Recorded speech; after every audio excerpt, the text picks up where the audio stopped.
I'm Adam Watson. I'm Trinity Watson. This is the Darkslinger Mafia 31 Days of Halloween. Every day throughout the month of October, we're going to be posting a video that has something to do with horror, Halloween, something that's terrifying, gory, Some gore. Filled with monsters. Maybe some clowns. I don't know about clowns, but definitely monsters.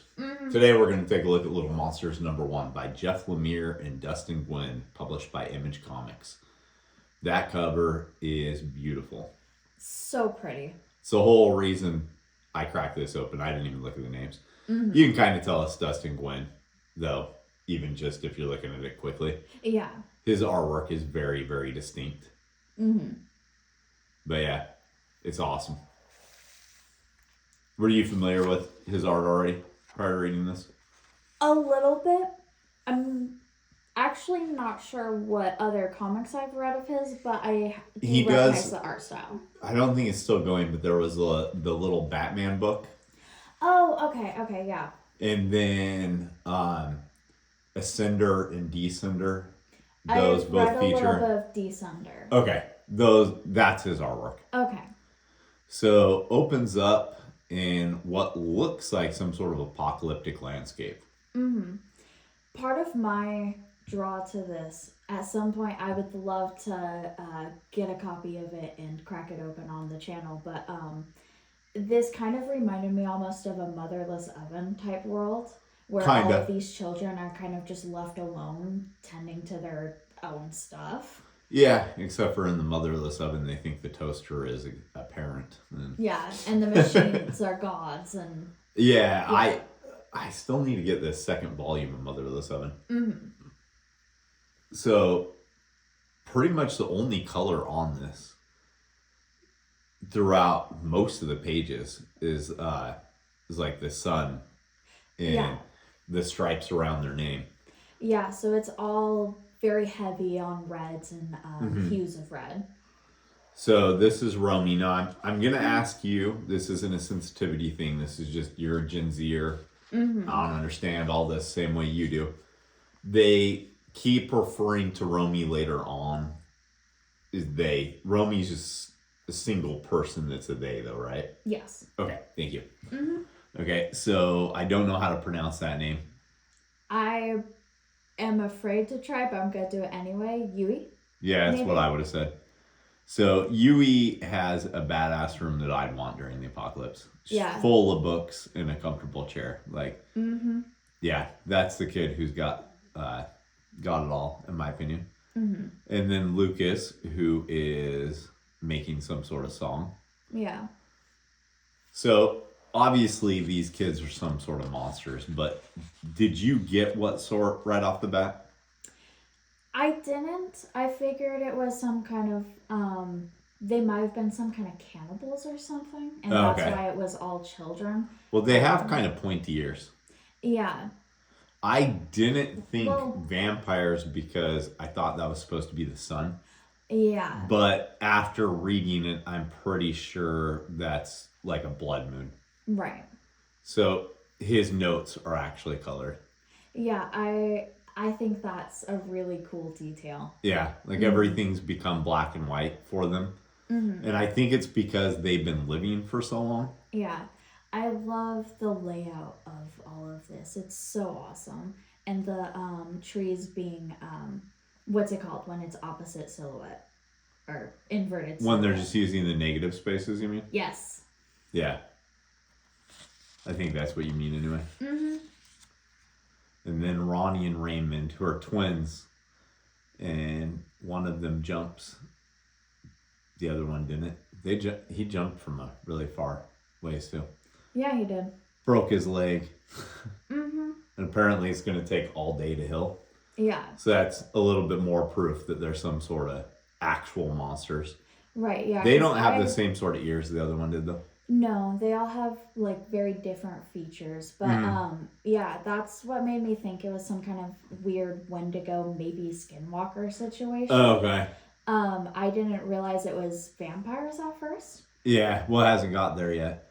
I thought they were going to be just various type of monsters. Like some of them might be some sort of little werewolves. Right. Some of them might be vampires or whatever, you know. Mm-hmm.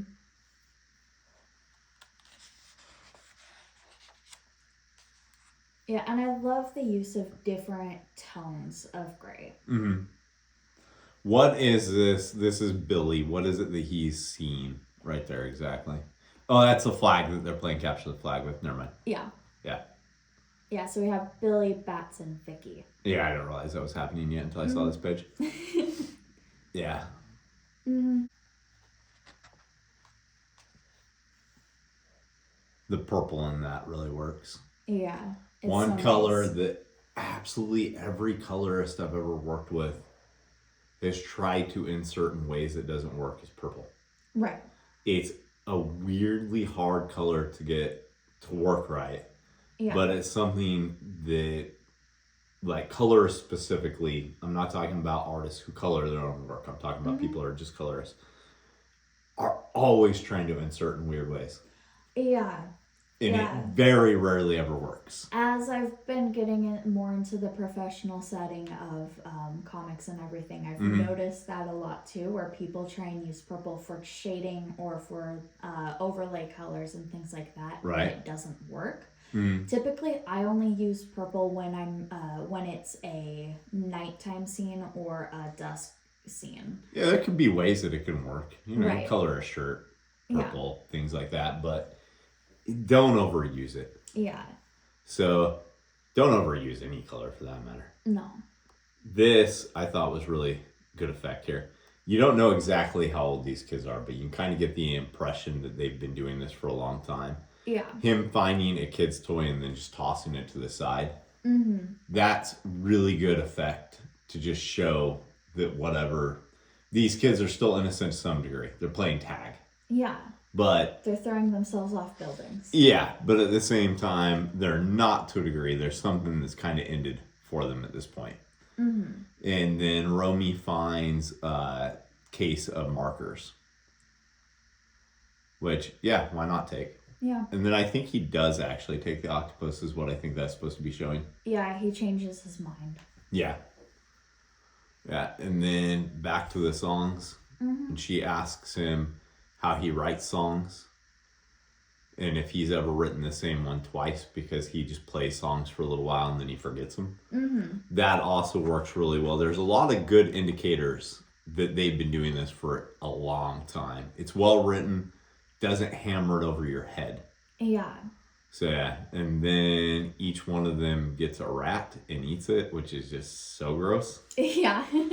Yeah, the rat still has its fur and just... Oh. You want to survive? It makes me gag. For all too. No, no, I'm not gonna eat rats. That is not something I'm gonna eat. And then the twins are fighting. So this is the one panel that I could not figure out when I first looked at it. Oh, you couldn't tell that was his bowl cut? No, I didn't know it was his bowl cut, and I couldn't figure out it was his brother's hand. I thought there was supposed to be like an adult grabbing her by the back. But then I saw her there, and I was like, no, that's not what's happening. So I had to keep going back to that one. That one isn't clear, even though they're fighting right above it, so I don't know why it wasn't clear to me. Right.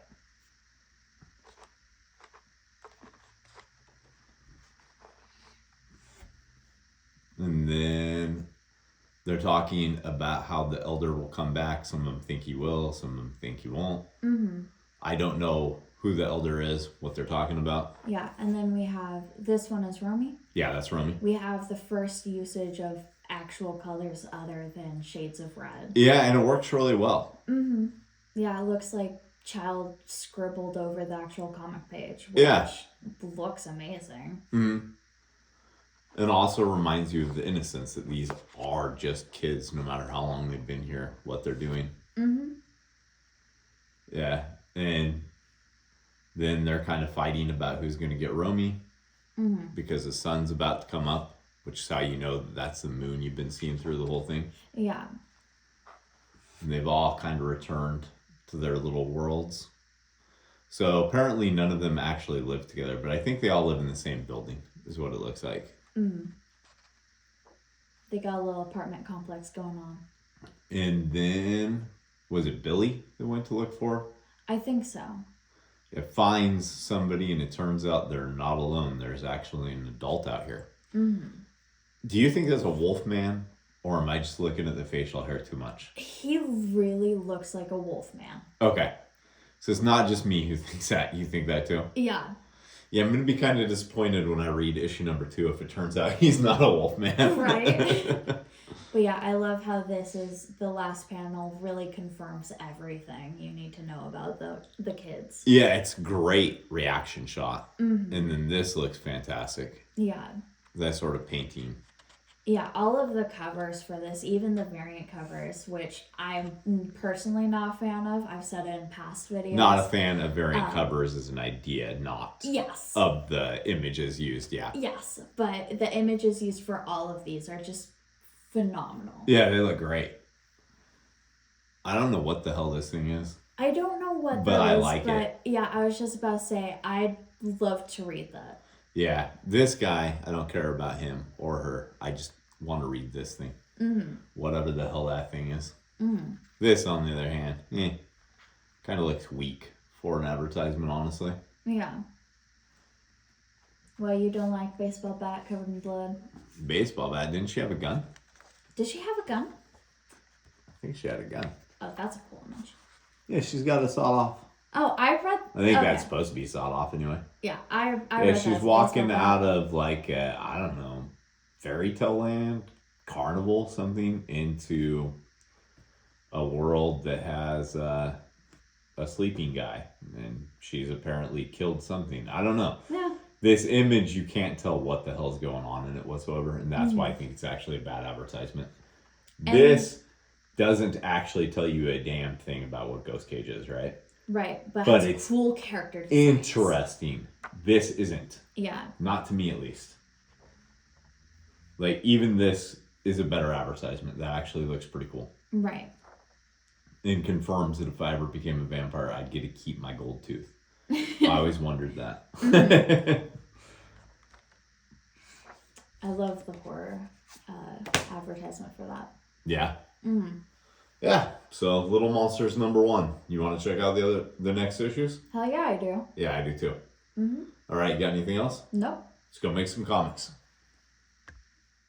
Looking for something to read this Halloween season? Darkslinger Comics has you covered. Check out Ghost Assassin, a supernatural crime comic. Issue #1 is currently available in a color edition as well as a limited edition black and white raw copy that features Joel Kotajar's pencils and the lettering only. There's also a raw edition available for issue #2. We're currently completing the inks and coloring stages on issue #2. Can't wait to read it? You can pick up the A story in the cards as a mini comic. Issue #3 is also available in the raw edition. Vampires more your thing? Check out Chronicles of Von Helsing. This story features the world's oldest blood feud, the Von Helsings versus vampire kind. Issue #1, 2, 3, 4, 5 are all available, as well as the Sally mini comic and the newest addition to the Chronicles Von Helsing lineup, Blood Will Out by Tony Morgan. This is the last time Chronicles Von Helsing issues #1 through 5 in the Sally special will be offered in this format. We're almost sold out of the remaining copies. The next time it sees print is going to be as a colored edition hardcover. Vampires and supernatural crime not your thing? Check out Who Will Save the World. All of these issues are available online on Darkslinger.com, on our eBay store. You can order digital editions through our Patreon. Most of the comics mainstream spinner racks have these titles in stock as well. Are you a retailer and you're interested in stocking Darkslinger products? Get a hold of Comics Mainstream. Comics Mainstream is the exclusive distributor for Darkslinger Comics.